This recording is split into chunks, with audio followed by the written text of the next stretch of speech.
Assalamualaikum warahmatullahi wabarakatuh. Innal hamdalillah nahmaduhu wa nasta'inuhu wa nastaghfiruh wa na'udzu billahi min syururi anfusina wa min sayyiati a'malina. May yahdihillahu fala mudhillalah wa may yudlil fala hadiyalah. Asyhadu an la ilaha illallah wahdahu la syarikalah wa asyhadu anna sayyidana Muhammadan abduhu wa rasuluh. Allahumma salli ala Muhammad wa ala alihi wa ashabihi wa man ittabi'ahum bi ihsanin ila yaumiddin. Amma ba'd. Ma'asyiral muslimin rahimakumullah. Pertama-tama marilah kita senantiasa mensyukuri nikmat Allah yang telah dianugerahkan kepada kita. Allah telah melimpahkan nikmatnya yang banyak sekali kepada kita, yang tidak mungkin kita bisa menghitungnya. Nikmat itu, nikmat kekayaan, nikmat kesehatan, nikmat waktu luang, nikmat rezeki yang berlimpah, nikmat keluarga, sakinah, mawaddah, warahmah, dan nikmat-nikmat yang lainnya begitu banyak yang Allah anugerahkan kepada kita. Dan manakala kita menghitungnya, tidak mungkin kita akan bisa menghitung nikmat Allah itu. Wa in ta'uddu nikmatallahi la tuhsuha. Dan sekiranya kalian menghitung nikmat Allah, pasti tidak mungkin bisa menghitungnya.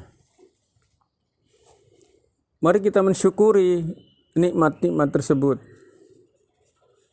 dengan cara menunaikan segala perintah-perintah Allah. Di antara perintah-perintah Allah itu,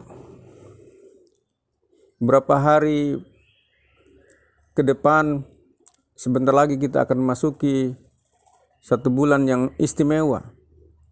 Kenapa istimewa? Karena di bulan ini, bulan Zulhijjah, ini ada ibadah yang istimewa. Yang pertama, menunaikan ibadah haji kepada Allah, dan yang kedua, ibadah kurban.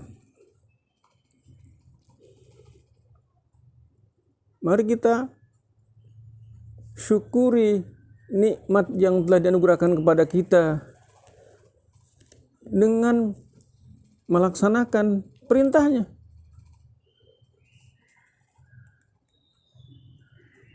Dan Allah Subhanahu wa taala berfirman, "Wa in ta'adzana rabbukum la in syakartum la azidannakum wa la in kafartum inna adzabi lasyadid." Dan ingatlah ketika Tuhan memaklumkan, sungguhnya jika kamu bersyukur, pasti kami akan menambah nikmat kepadamu. Dan jika kamu mengingkari nikmatku, maka tunggulah, sesungguhnya azabku sangat pedih. Mensyukuri nikmat kita harus wujudkan dalam bentuk kita melaksanakan perintah Allah dalam waktu dekat ini, sebagaimana Allah Subhanahu wa taala perintahkan kepada kita dalam surat Al-Kautsar, a'udzubillahi minasyaitonir rajim, inna a'tainakal kautsar fasalli lirabbika wanhar. Sungguhnya kami telah memberikan kepadamu nikmat yang sangat banyak, maka dirikanlah salat karena Tuhanmu dan berkorbanlah. Berkorban, menyembelih hewan kurban, wujud mensyukuri nikmat Allah. Apalagi kalau kita lagi dalam keadaan lapang rezekinya, maka ibadah kurban ini ibadah yang sangat dicintai oleh Allah. Dan ibadah sunnah muakkad, sunnah yang dianjurkan. Rasulullah SAW menyindir kepada orang-orang yang memiliki kelebihan rezeki, memiliki kelebihan harta, dan dia dipandang mampu untuk berkurban, tetapi dia tidak berkurban. Maka Rasul menyarankan, janganlah ia mendekati tempat salat Id. Rasulullah SAW bersabda, "Man kana lahu sa'atun walam yuddahi fala yaqrabanna musallana." Siapa yang mendapati dirinya dalam keadaan lapang rezekinya, lalu ia tidak berkurban, maka janganlah ia mendekati tempat salat Id kami. Mampu untuk berkurban, tetapi tidak berkurban. Jangan dekat-dekat, kata Nabi, kepada tempat salat. Pemahaman hadis ini, pemahaman atau mafhum mukhalafah, pemahaman yang berbeda, artinya bukan berarti kita dilarang untuk sholat, tetapi mbok yau, orang yang sudah mampu berkurban itu berkurbanlah dan laksanakan sholat karena Tuhanmu. Mari kita meneladani kurbannya Nabi Ibrahim alaihissalam. Nabiullah Ibrahim yang merupakan Abaul Anbiya, bapaknya para nabi. Ibrahim berkali-kali diuji oleh Allah Subhanahu wa taala. Ibrahim dalam usia senja belum dikaruniai putra. Maka tatkala dikabulkan doanya oleh Allah, Ibrahim memiliki seorang putra. Kemudian diberi nama Ismail alaihissalam. Ketika Ismail beranjak dewasa, lalu Allah menguji lagi Ibrahim melalui mimpi. Allah menurunkan wahyu kepada Ibrahim.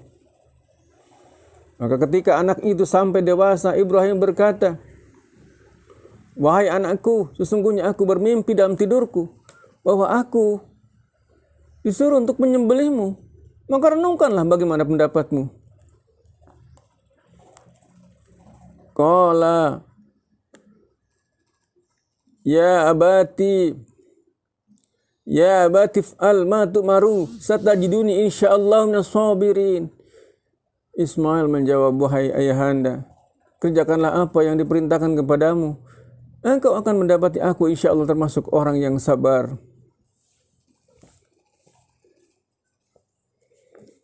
Bagaimana dengan anak kita sendiri? Anak kandung yang dianugerahkan kepadanya dikala dia telah usia senja. Sekarang karena perintah Allah itu, karena wahyu dalam mimpi itu, anak itu akan dipotong lehernya. Gangguan setan inilah berbisik kepada Ibrahim di tengah jalan. Lalu dilemparinya setan itu oleh Ibrahim alaihissalam di tengah perjalanan tadi. 3 kali beliau diganggu oleh setan, 3 kali pula setan itu yang mengganggu itu dilontarnya dengan batu, sampai terlepas dengan baik dan diteruskannya perjalanan dengan penuh tawakal. Namun Ibrahim tetap melaksanakan perintah Allah itu dengan menyembelih putranya untuk dikorbankan sebagaimana perintah Allah. Tetapi di saat akan menyembelih, Allah Subhanahu wa taala mengutus malaikat untuk menebusnya, menggantinya Ismail alaihissalam dengan seekor kambing kibas. Pengorbanan yang besar yang telah diberikan Nabi Ibrahim alaihissalam itu telah dijadikan dasar syariat berkurban agar dilaksanakan oleh kaum muslimin sebagai tanda melahirkan kesediaan untuk memberikan pengorbanan dan pengabdian kepada Allah Subhanahu wa taala.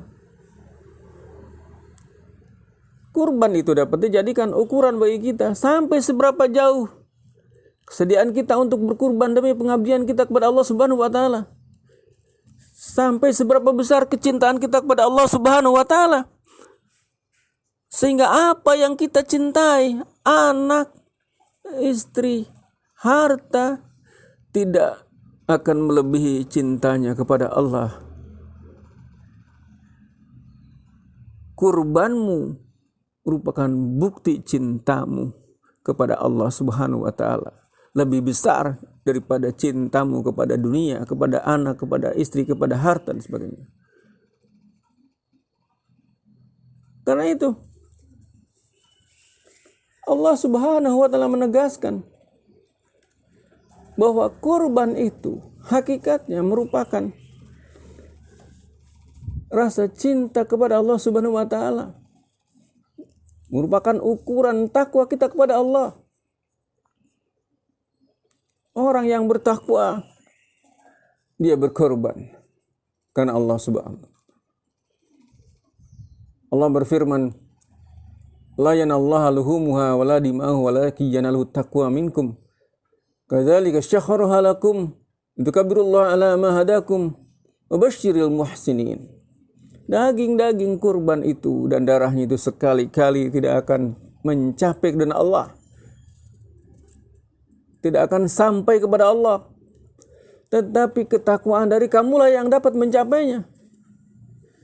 Demikianlah Allah telah menundukkan untuknya, untuk kamu supaya kamu mengagungkan Allah terhadap hidayahnya kepada kamu dan berilah kabar gembira kepada orang-orang yang berbuat baik. Allahu Akbar.